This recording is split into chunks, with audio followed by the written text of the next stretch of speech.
সাবেক প্রধানমন্ত্রী শেখ হাসিনা ওনার পরিবারের সদস্য সহ ওনাদের দল বাংলাদেশ আওয়ামী লীগ, যুবলীগ এবং অন্যান্যদের নামে আমরা সেই ২৬,০০০ প্লটের মধ্যে ৮৫৬টি প্লট পর্যালোচনা করে আদালতে দেখিয়েছি।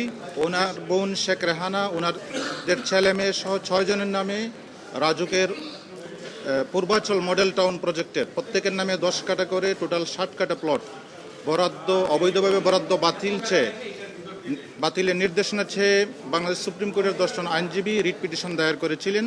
সেই শুনানি গতকাল হয়েছে এবং আজকে হয়েছে। শুনানি হয়েছে মাননীয় বিচারপতি ম্যাডাম জাস্টিস ফাতেমা নাজিব এবং মাননীয় বিচারপতি শিকদার মাহবুবুর রাজি মাহমুদুর রাজি, এই বেঞ্চে শুনানি হয়েছে। শুনানিতে আমরা যেটা বলেছি যে পূর্বাচল মডেল টাউনের প্রজেক্টে টোটাল ২৬,০০০-এর বেশি প্লট রয়েছে। সেই প্লটগুলা বিগত সরকারের পতনের আগে কিভাবে বরাদ্দ হয়েছে